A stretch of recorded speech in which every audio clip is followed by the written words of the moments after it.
Hello,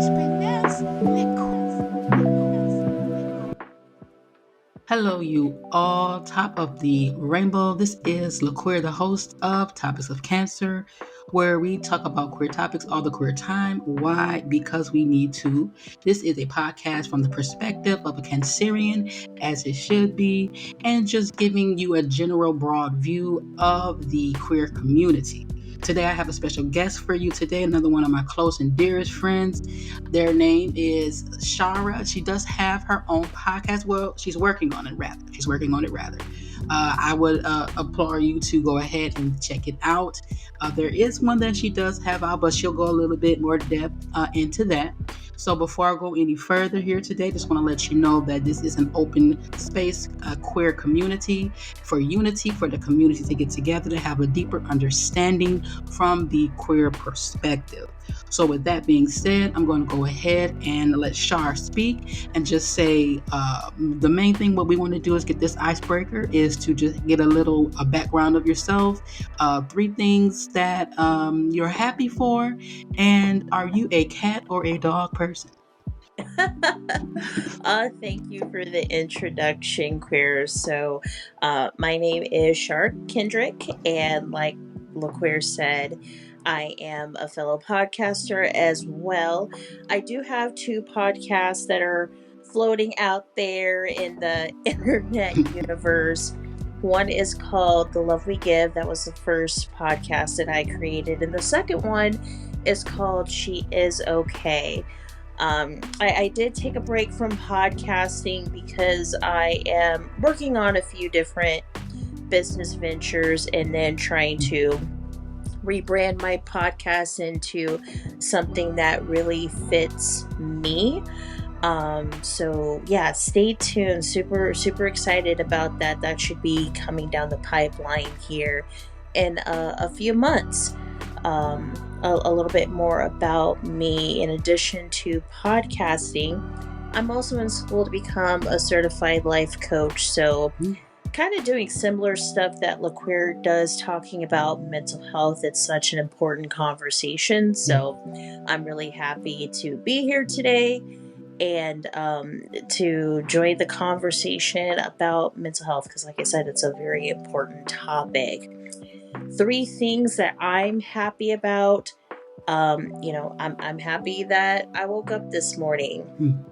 I'm happy that I still have my health, and I'm happy to be here. This is something, LaQueer, that you and I have talked about doing a podcast episode together. So super excited that we finally get to do this after talking about this for months and months. And for me, whether I'm a cat or a dog person, I do love both animals, but if I have to pick, I do like my dogs, specifically labs. I'm a lab girl. Lab, they're beautiful. They're like, your best friend, Yes. Long curly hairy like people. Me. Exactly. And as you were saying about having a podcast, for any listeners who are looking to start a podcast or even to begin one, or even if you started and you stopped, just to motivate you to say keep on going. It is a hard thing to do. The best advice that I can give is just to make sure that you have the intention set on doing it, and that attention that you set on is going to keep you motivated to keep on going. Because I tell you, it's like Shara was saying, we've been speaking about this for months on trying to get it together, and I'm just finally happy that the universe allowed it to happen at the time that it was designed to happen, is what I will say. Now, going a little bit deep, as you were speaking before, Shara, about mental health, we typically, on our everyday to day journey, meeting people, we always ask the person how they're doing. However, I've started to ask people how their mental is because to me it gives a more in-depth understanding of the person, and sometimes it's more of a broader, it's more question that is geared to actually just getting to understand the person, how they are, and it's just a great topic for discussion because at the end of the day, we never know what a person is going through, and sometimes people really just want to be heard and understood. So, with that being said, how is your mental today? To be honest, my mental these days are kind of all over the place. Mm-hmm. I feel like I'm on this roller coaster. So, a little bit more about me. I am on a sobriety journey. I Mm-hmm. quit drinking. It's been almost 250 days. It'll be Wow. 250 days this week. And there have been some highs and lows, and I kind of feel like a preteen again, where Mm-hmm. one minute I'm happy, Mm-hmm. laughing, the next minute I could hear a song, and next thing I know I'm crying. Mm-hmm. Um, but I think for the most part, my mental is good. Um, I think what's important for me is recognizing when I'm not okay. That was something that it took me a long time to recognize that in myself Mm-hmm. and come to terms with that. And just instead of trying to get out of, crying, just allowing myself to cry and just be in Mm-hmm. the moment and go through those motions. So even though oftentimes I feel like I'm on this roller coaster, I feel Mm-hmm. like I'm able to ride the roller coaster better than I would say even 5 years ago.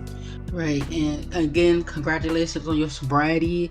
That is a big step to some people. They may not think it is, but for someone who is actually trying to overcome something, a major, for me, and I've been there with you through that all the way. And it's just a wonderful thing that you have succeeded and will continue to succeed on your journey. So I do applaud you for that.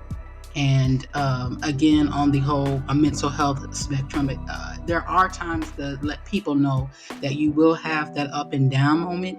I normally tell people that it's just great for you to understand that today, you know what, I'm not having a good day.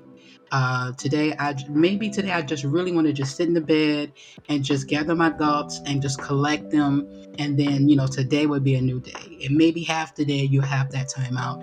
But I do want to say to give yourself that grace period to let you know that you're still a human being with feelings and emotions, and being a human is complicated enough. So even Absolutely.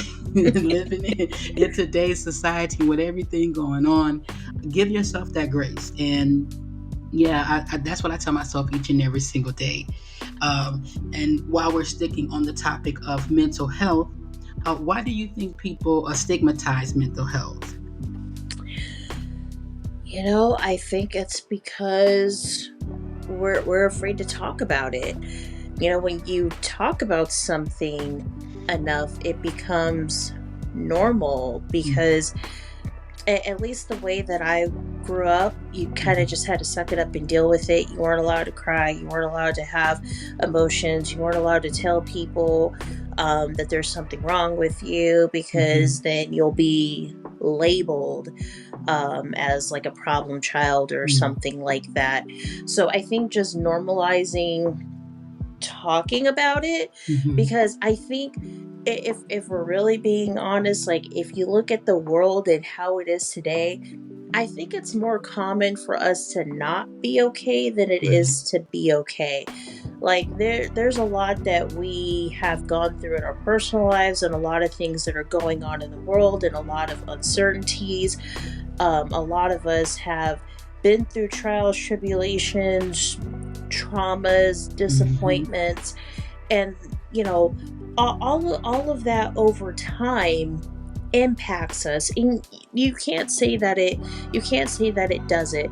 You can't tell me that there's a single person in this world who has been 100% happy and has had a great amazing life every second of their life. Like that way of thinking just Mm-hmm. doesn't exist. And so um why do we stigmatize mental health? Is because we don't talk about it. It's Mm-hmm. still in 2024 kind of a taboo Right. topic, especially in our communities. Mm-hmm. Most definitely, it's still something that we don't want to talk about. We want to brush it under the rug. What happens in this house stays in this house, and that that creates a toxic community, a toxic environment. And if we were just more open and honest, there Mm-hmm. really wouldn't be such a stigma around mental health.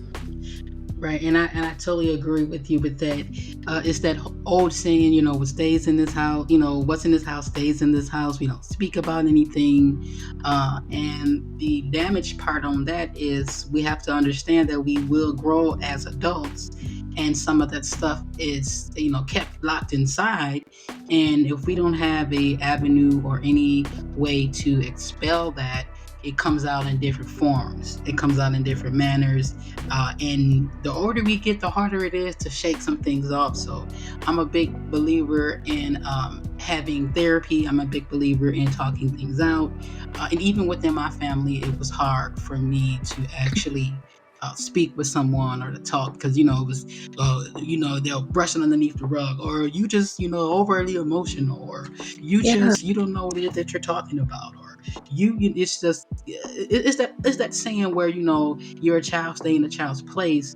But I believe if we can make it a regular thing, saying that it's not that I'm trying to be grown or correcting you, I'm just trying to understand something, because the words and the actions aren't matching, together. Right. And And a lot of times, like, we think of ourselves as, cups, right? And how, mhm, you have to pour into yourself.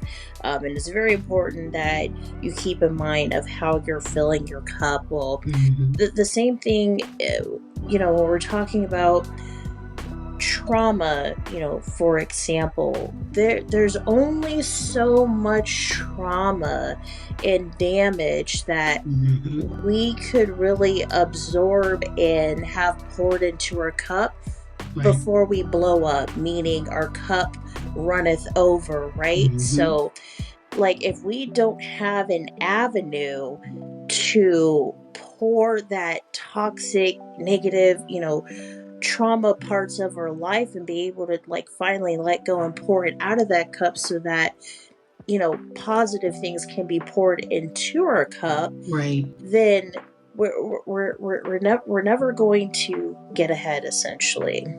Exactly, and I totally believe that.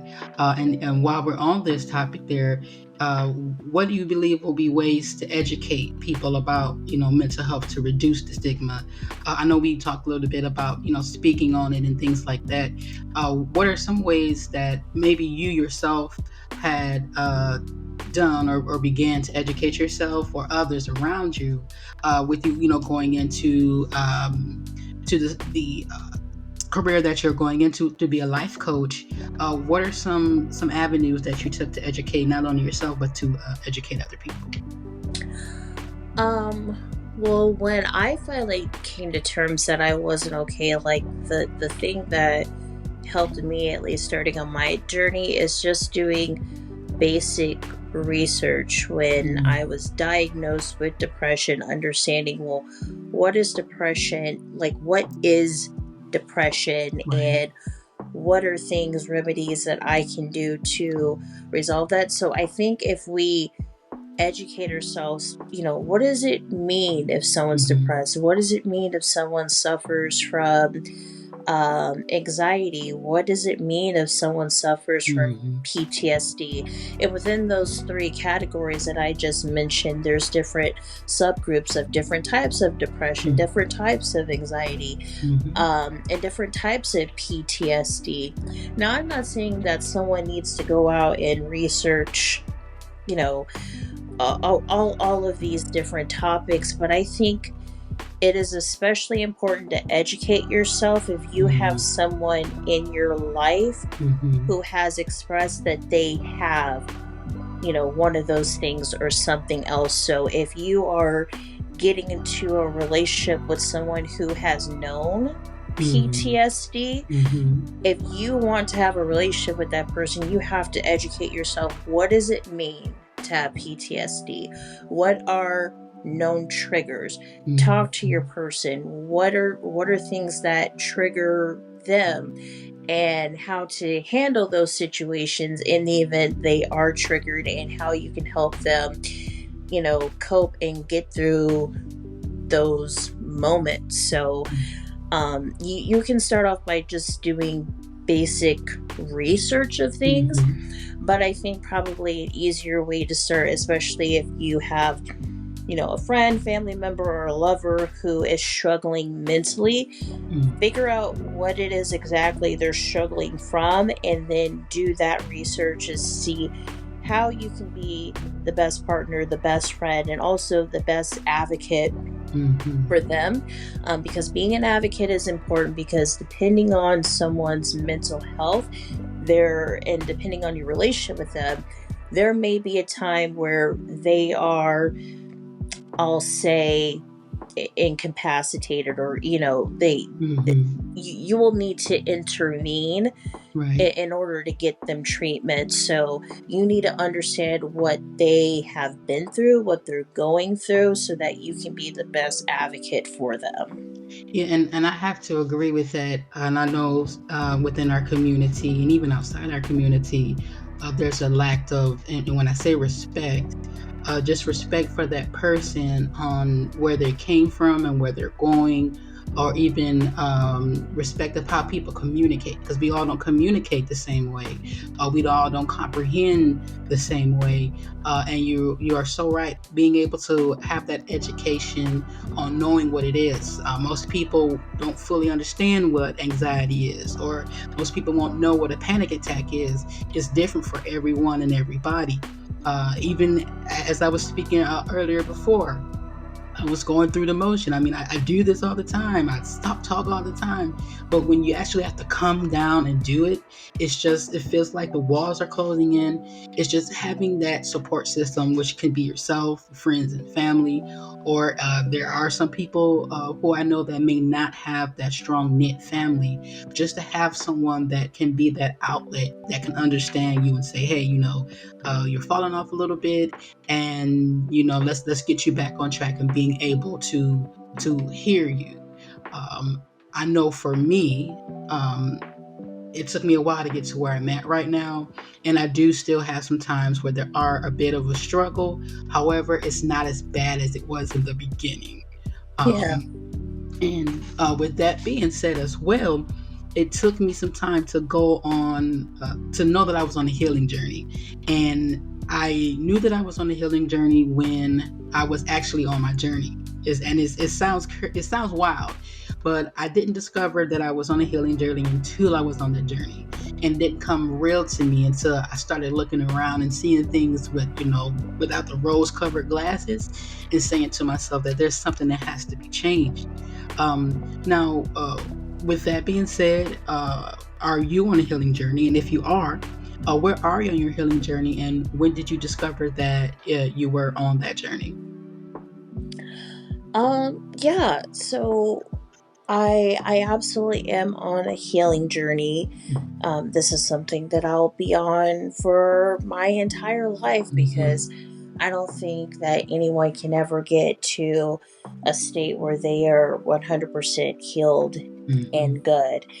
Now, I I can't pinpoint when exactly my healing Mm-hmm. journey started, but kind of like what you said, I didn't know I was on the journey until I was actually doing it. When I started, speaking up, using my voice, when I started Mm-hmm. saying no, when I started putting myself first, when I started to prioritize Mm-hmm. myself. Um, but really, the biggest thing for me, and understanding like that I truly was on a healing journey, was when I finally stopped drinking. I finally Mm-hmm. stopped using that crutch. Like, I feel like I was healing before that for Mm-hmm. a really long time, but to finally let that go was Mm-hmm. really major for me, because it wasn't just quitting alcohol, I was also having to change my mindset. I was Mm-hmm. also changing every relationship that I Mm-hmm. had with people.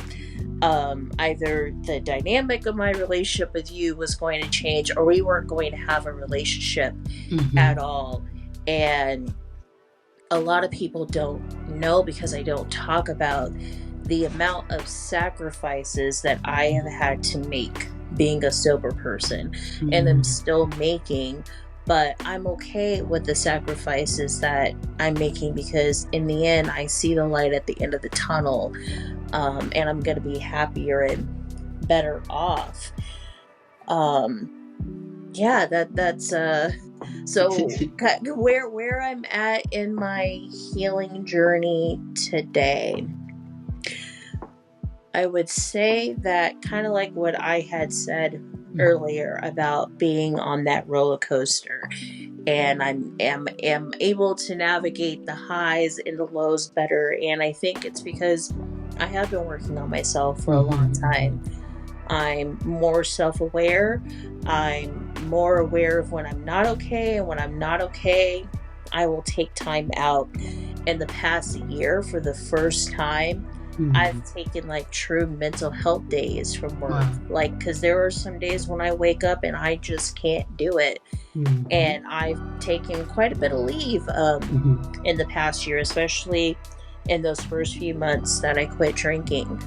I took a lot of sick days because I needed those mental health days. So where I'm at right now, um, I'm more secure about myself Mm-hmm. and where I'm going on this healing journey. So I'm able to, like I said, navigate the roller coaster ride of my life, and I can ride those waves. And that is awesome. And again, I will always say there's going to be some bad days. How you need the good as well as the bad. You need the negative as well as the positive, because that's when you truly will know and understand that you're getting better. You can't have all good days without being tested and tried at some time. And like I said, I would say it again. I do commend you on your journey, on where you are for sobriety. I know that there's people who struggle with that, and you are the ones that is making it and going to continue to do well. I know that for sure. No doubt about that. Now we're gonna get off some of the heavy stuff, and we're gonna have a little a little fun here. But you know me, I'm always I'm a deep thinker, so Yeah, that's I like to. I believe we need, especially within our community, we need to have those serious moments and talks. Because I was speaking with my partner again, like we're always seen as over sexualized, and we just do this and that and the other, but we don't ever get to the hardcore matters of things. And in order for people to take us serious, we have to show that we're serious. I mean, there's no harm in having fun, but there's sometimes we have to actually get to the core things to let people know that we're serious too. We're not just all fun and games. absolutely. And now, also with that, as far as being out, just wanted to. Oh yeah, I do want to ask this here, which is the new thing. What are your pronouns? Oh, I'm she, her. Okay, because I know I have to ask those questions sometime, and I'm getting used to asking those. So yeah, I gotta. I put that in my notes all the time. Ask the pronouns. Ask the pronouns. Yeah. So, with that being said, if you are out, I would love to hear about your experience about coming out. If you have came out to your family, and if you didn't, that's perfectly okay. And how did they react to that? If you would like to share that. If not, again, it is perfectly okay. As I stated before, anything that you do not feel comfortable with answering here is fine with me. Yeah, so I am out. No, I'm not closet anymore. I've been out for quite some time. And to be honest, like, I really didn't get much of a reaction. Like, Mm-hmm. my parent, or my family just didn't really care, to Mm-hmm. be honest.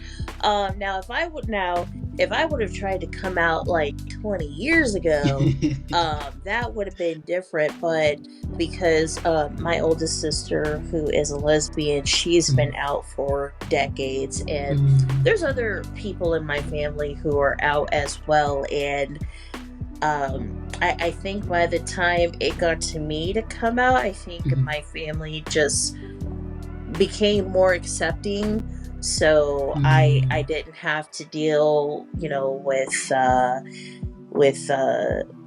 the unfortunate judgment, or the lashing out, or people kicking me out of their life because of my sexual orientation. So I kind of got lucky because I had other family members that took the brunt of all of that, because I do come from, the church world. When I was a kid, we were very big into church and religion, and over the decades, my family's perspective about religion has changed quite a bit. And honestly, I can't think of a single person who actually goes to church anymore these days. I think a lot of us are more spiritual than anything. So I think the church played a huge influence on my parents, or not just my parents, but my family's perspective on homosexuality. And now that we're not so deep into the religious world, we're far more accepting. So when I came out, it was just like, okay. Yeah, and the sad thing apart on the other side of the coin is that there are listeners and people who have came out and they were disowned or they were looked down upon, and the word that I want to just give to those is that there's nothing wrong. You have the right to believe and love who it is that you want to believe, and that it's going to be okay.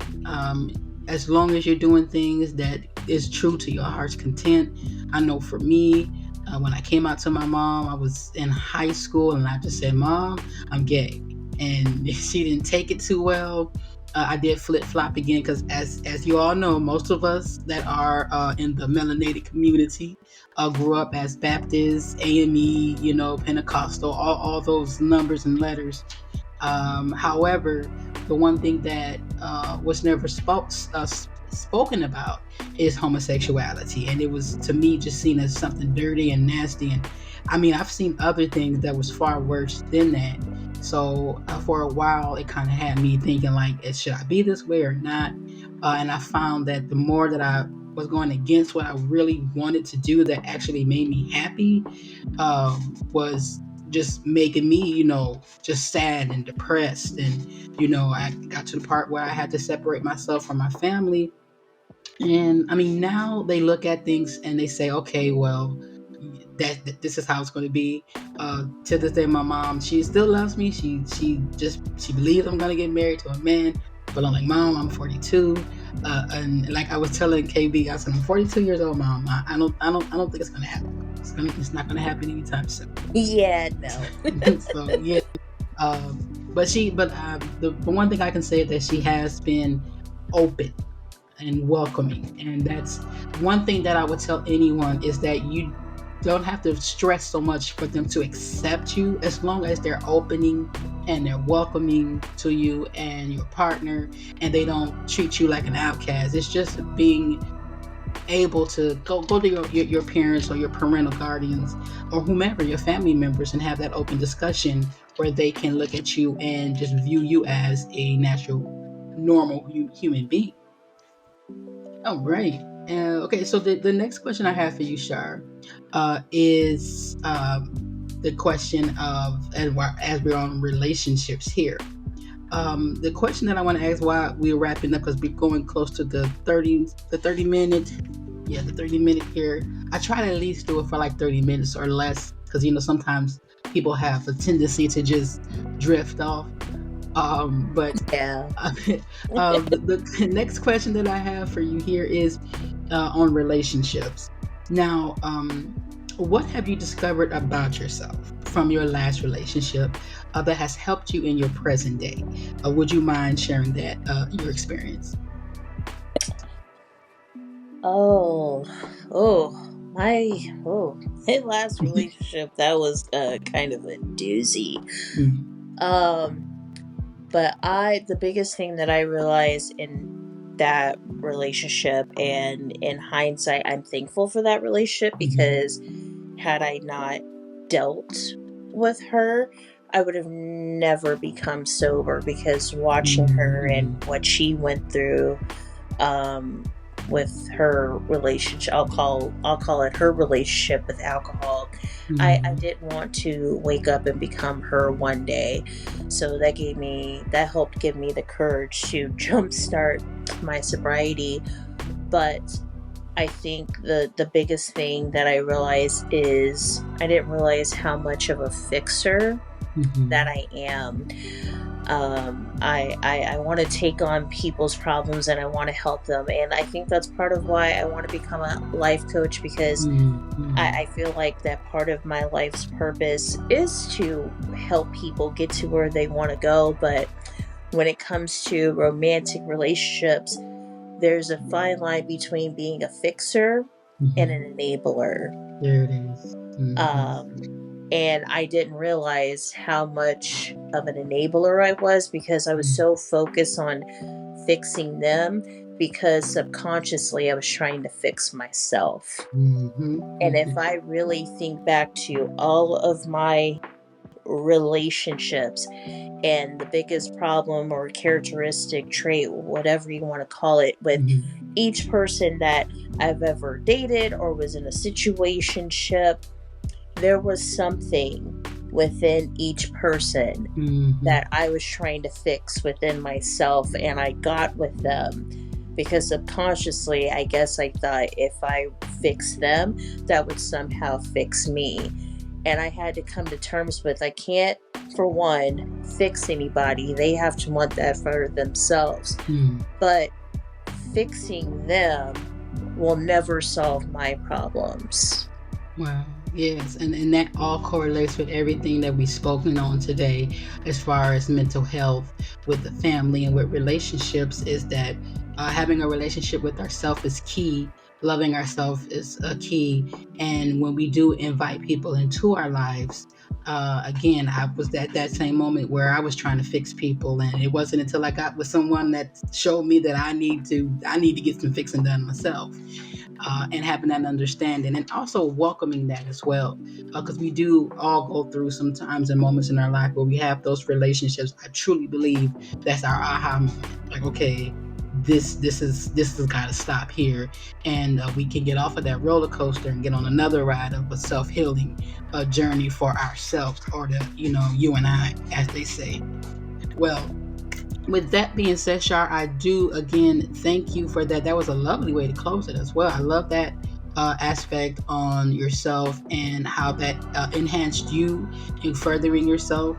Again, I have to say it again, commend you on your road to sobriety. I am rooting for you all the way. And before we leave, I just wanted to say, is there anything else that you wanted to leave with our listeners? For the listeners, if you're listening to this, then I assume that you're either struggling, or you're on a healing journey, because I believe everything happens for a reason. So if you're listening to this and you don't know LaQueer and I personally, and you're a friend who's supporting us, I believe that everything that was said today was meant for you, because like I said, everything happens for a reason, and you didn't stumble on this particular episode Mm-hmm. just by happenstance. So Mm-hmm. the one thing that I would say to everyone is just keep going. I know that that's easier said than done, especially when you don't see the light at the end of the tunnel. But Mm-hmm. me being someone who has been in some very, very dark places, I Mm-hmm. am now at the point where I do see that light at the end of the tunnel, and it didn't happen overnight. It takes um, a lot of work, a lot of tears, a lot of sacrifices. Mm-hmm. But if you just keep going, your hard work will pay off. All It right. will, I promise. And I thank you for that, Shara. It was a blast to have you here. I'm glad we are finally able to collab together. I would love to be on your podcast as well, and we could just exchange back and forth. I would love to have you back again for additional topics. And again, I am LaQueer, the host of Topics of Cancer, where we talk about queer topics all the queer time. Why? Because we need to. And as I always say here, if you haven't heard it, I love you, you love you, we love you, and always remember to be true, be you, unapologetically. Until next time, all is well.